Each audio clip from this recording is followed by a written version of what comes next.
are here at the 30th anniversary of the Hamptons Film Festival speaking with... My name's John Madere, and I'm the director of a film called Rocco Up, a short documentary. And I'm Don Intonato. I'm executive producer of Rocco Up. Hi, I'm Ruth Mamaril, and I'm the editor and writer of Rocco Up. Okay. Rocco Up is an inspiring story filmed by John, mostly during the time of COVID, and kind of single-handedly. It's about a autistic boy's journey, severely autistic, nonverbal, and his father's determination to make sure that Rocco had the opportunity to learn how to surf. I'm not sure if it's for a lot of people to comprehend how difficult that is to learn how to do that if you're autistic, and especially since if you're nonverbal. But Ben, Rocco's father, would take Rocco every day from when he was 2 years old, all year round, even in the winter, putting a wetsuit on him for 3 or 4 hours a day at Ditch Plains Beach in Montauk, and teaching him how to surf. And this went on for years. And people in Montauk all got to know this boy and his father always in the surf. And they would see the progress, the slow progress of Rocco and his father learning how to surf. And after about, I guess, when Rocco was around 8, he started to stand up. And the reason the film is called Rocco Up is because the people on the beach would encourage Rocco to stand up on the board. And they would start yelling, "Rocco up," right? And somewhere around that time, maybe, I guess when Rocco was around 10, when was John? Around 10? When Rocco was around 10, the other executive producer, our other Kevin, and John Madere met on the beach at Ditch Plains with Ben and asked him if they could do a film. They just thought it would be a great story. And they started to film, but that was just coincidentally with the time of COVID. And so I think John had maybe 1 or 2 days where he had the normal assistants. But after that, he filmed almost 2,000 hours all by himself. And he learned how to use a drone and get a drone license. And so Yeah. it was Keep it legal. Would you consider it like a crash course in learning cinematography and doing all of these things, putting it together? Well, John had already made a pretty good documentary called Montauk.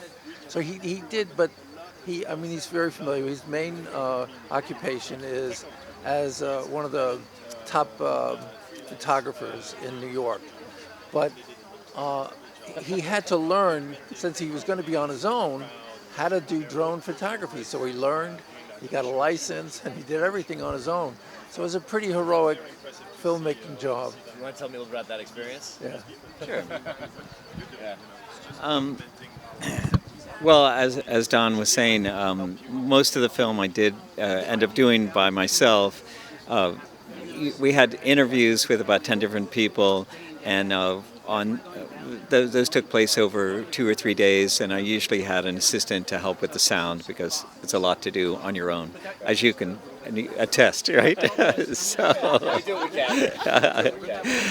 So, but for the most part, it involved me just going out and filming them a lot during different conditions. Like I'm very picky about the way the scenes would look. I wanted to have the light right, the right light, and and decent surf conditions. Rocco had to be in a good mood that day. There were plenty of days when it just didn't work out because he didn't feel like surfing or. So I had to work around all that, and that was one of the reasons why I took 3 years to really do the film in a way that I liked. Yeah. That takes a long time because you're Yeah. working with the talent or the subject, so to say, is it's just on his time. And since he's nonverbal, like you said, you really just kind of have to see how he is when he wakes up, and then if he wants to do it or not. Exactly. Or how he is in that last 15 minutes, because that could change. That's right. There were some last-minute cancellations of our shoots, so. Okay. Well, I'm glad that it did come together. Tell me about your experience working on this. I'm the editor, and my experience, it was just amazing from the get-go because before John asked me to be a part of this film, he had no idea I have an autistic nonverbal brother who's 6 years younger. So everything just kind of fell into place, and it kind of gave an added, I mean, it was already a passion project, but it added a little added passion to the project because I felt like I could share my personal experience and in a weird way understand what Rocco and his parents were going through and his sister. And so, yeah. Since you had that real life experience, is that helpful going into this for editing? Oh, yes.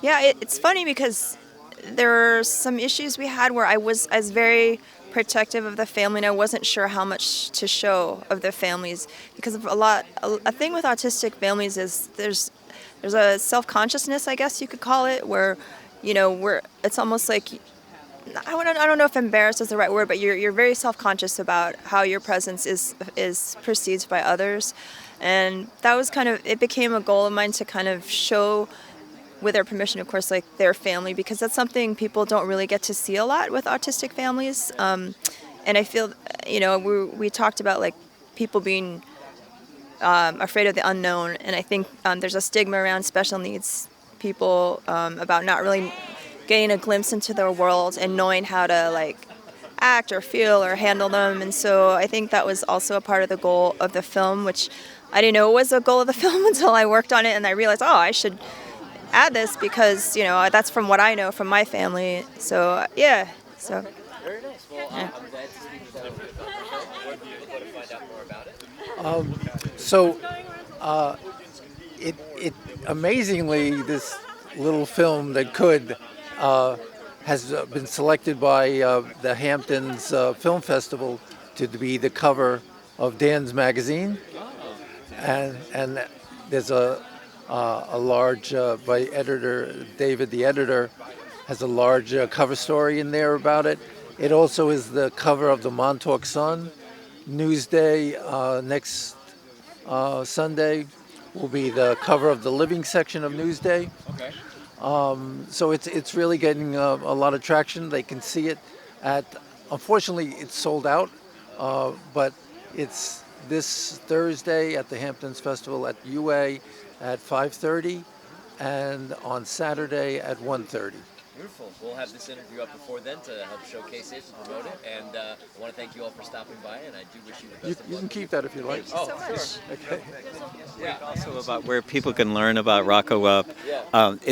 We have a website called roccoup.com, and there's a lot of information there about ways to see the trailer and also to donate to the cause. So. Thank you so much.